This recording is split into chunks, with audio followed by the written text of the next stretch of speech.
पिछले साल मैंने एक क्लाइंट के ऐड को देखा, चूंकि मुझे रिटेनरशिप में उनका काम करना था, उन्होंने मुझे रखा। और जब मैंने ऐड अकाउंट खोला और जो भी पीछे देख रहा होगा वो मैंने ऐड देखा, बहुत अच्छा था। काफ़ी सब कुछ बिल्कुल अप टू मार्क, आईसीपी भी, टारगेटिंग भी बहुत अच्छे से कर रखा। तो मैंने पूछा कि ये क्यों आपने बंद कर, तो उन्होंने बोला कि मैंने 2-3 दिन देखा इसको, 0.8 ROS आ रहा। तो मैंने बोला उनको कि 0.8 आ रहा था तो 3 दिन में तो पता चलेगा नहीं कि आप प्रॉफिटेबल है या नहीं है। बट उन्होंने कहा नहीं, रॉस जो है, रॉस ही देखते हैं कि भाई कितना हमने, अगर 1,000 रुपये लगाया है तो 1100 आया या नहीं आया। उनका 800 रुपये आ रहा था करीब, 0.8 ROS। उन्होंने सोचा कि प्रॉफिटेबल नहीं होगा और उसके बाद उन्होंने वो ऐड बंद करवा दिया। फिर मैंने जो उनको समझाया एक चीज कि देखिए, रॉस जो है, रिटर्न ऑन एड स्पेंड, वो प्रतिदिन देखने के लिए सही है कि भाई रोज का मुझे देखना है कि आज मैंने कितना लगाया और आज कितना आया, उसके लिए बिल्कुल ठीक है। लेकिन अगर आप एक ई कॉमर्स बिजनेस में हैं तो आप एक लॉन्ग टर्म पर्सपेक्टिव को लेके चल रहे होंगे जरूर, कि मुझे 100 दिन या 200 दिन या 500 दिन में बिजनेस मुझे इस लेवल से इस लेवल पे ले आना, जो कि रियलिस्टिक होना चाहिए। हकीकत बात मैं आपको बता रहा हूं आज कि उसी एड को मैंने चलाया, थोड़ा फाइन ट्यून किया मैंने। एड कॉपी जो था वो मैंने थोड़ा सा हल्का सा चेंज किया, उसमें भी 0.8, 0.83, 0.85 ROS आ रहा था। किसी दिन 0.85 आता, किसी दिन 0.83 आता, कंबाइंड होकर करीब करीब 0.83 रहा एक हफ्ते तक। उन्होंने बोला कि सर ये तो नुकसान हो रहा। मैंने कहा आप 90 डेज का आपने मुझसे वो किया है, आप विश्वास नहीं करेंगे कि उतने पे भी जो है अगले 30 दिन में ये रिजल्ट आता है। मैंने उनको दिखाया कि देखिए, 20% आपके कस्टमर्स जिन्होंने बाई किया आपसे, जो फर्स्ट टाइम परचेस किया, उनको हमने 20% वापिस लेके आए। जिन्होंने रीपरचेस किया तो क्या हुआ कि उसका जो वैल्यू था, कस्टमर वैल्यू जो LTV होता है, वो उनका ऊपर चला गया 20% कस्टमर के लिए। अगर सपोज 100 कस्टमर आए, 100 कस्टमर फर्स्ट टाइम परचेस किया, उसमें से 20 कस्टमर ऐसे हुए। फिर हमने अपना जो प्लान है चेंज किया, थोड़ा सा फॉलो प्लान थोड़ा सा और एग्रेसिव किया। दूसरे महीने 60वें दिन जो है 40% जो 40% हो, और 90 डेज में इट वॉज 50% कस्टमर को हमने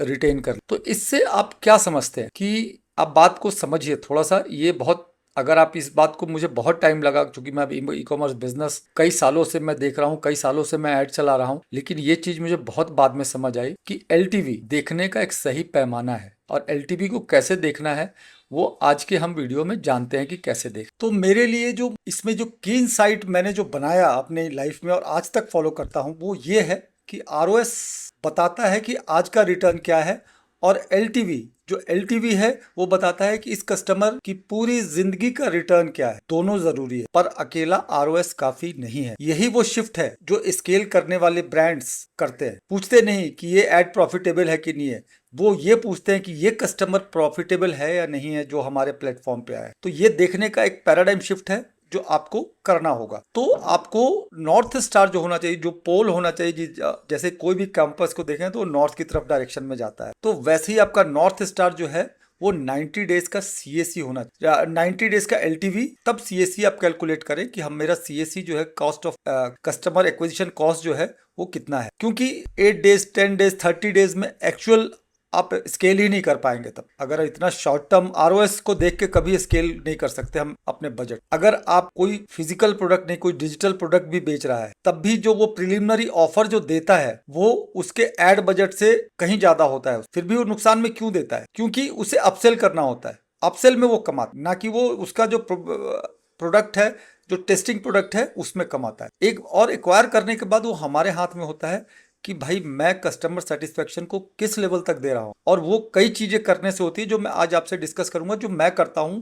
और मैं 40 to 45% कस्टमर्स को कैसे वापस लेके आता हूं, वो मैं आपको अपना पूरा तरीका आज की वीडियो में बताने वाला हूं। तो इस वीडियो में जो मैं आपको एक clear cut call to action जो है वो 3 चीजों पे होना चाहिए। अगर आप एक ई कॉमर्स ब्रांड चला रहे हैं तो अगले जो आप हर हफ्ते आपको करना चाहिए, अपना 90 डेज LTV निकाल। शॉपिफाई हो या कोई भी दूसरा प्लेटफॉर्म हो, वू कॉमर्स हो, प्रेस्टो हो, कोई भी प्लेटफॉर्म हो, लास्ट 6 मंथ्स के कस्टमर को निकाले। कस्टमर के जो सेल्स है, किसने कितनी कितनी बार खरीदा है लास्ट 6 महीने में एक्वायर होने के बाद, 30 दिन में, 60 दिन में और 90 दिन में एवरेज कितना स्पेंड करते हैं। यह एक बार का काम नहीं है, ये हमेशा आपको हर हफ्ते करना होगा। तो आपका एक एवरेज जो है LTV निकल कर आएगा, लाइफ टाइम कस्टमर वैल्यू जो बोलते हैं।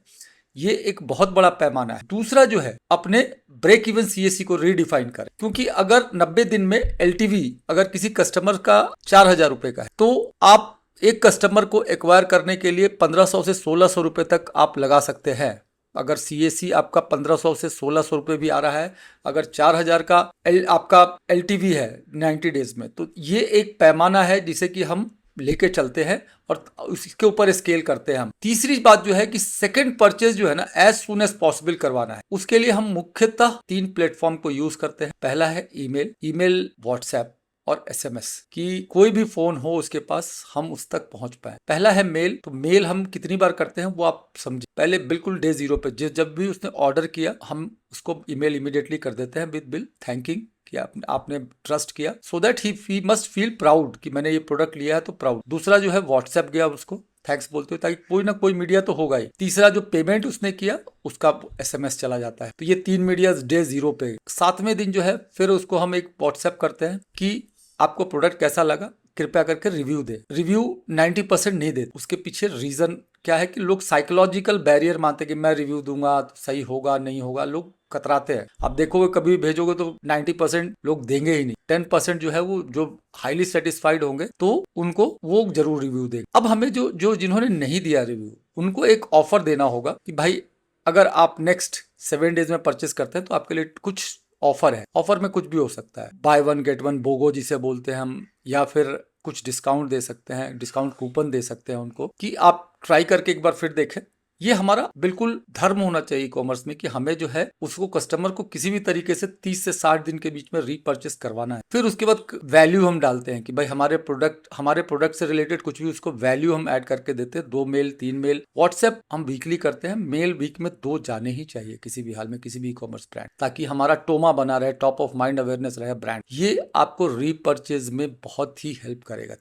जो चौथी बात कि हमें जो है उन कस्टमर्स का लिस्ट बनाना होगा जिन्होंने एक तो ऐड टू कार्ट किया पर चेकआउट प्रोसेस पे नहीं गए, उनको रीमार्केट करना होगा एग्रेसिवली वो कैंपेन में। दूसरा जो है, जो अबेंडन चेकआउट कर दिया उनको रिग्रेसली कॉल करना होगा। आज तो एआई एजेंट का जमाना है, तो एआई एजेंट से वो हम कर देते हैं ताकि ऑटोमेशन में कॉल चला जाए जैसे ही अबेंडन चेकआउट होता है, उनसे रीजन फाइंड आउट करें कि आखिर कोई प्रॉब्लम तो नहीं हुआ, ताकि they must feel that people are concerned about. तो ये 4 चीजें हैं कॉल टू एक्शन, अगर आप इन पे ध्यान देते हैं तो ये आप रिजल्ट बहुत अच्छा पाएंगे। आप इसको आजमा के देख, हमने आजमाया हुआ है कई सालों से और this has given me, believe me, this has given me. तो चलते हैं, आज के लिए थैंक यू।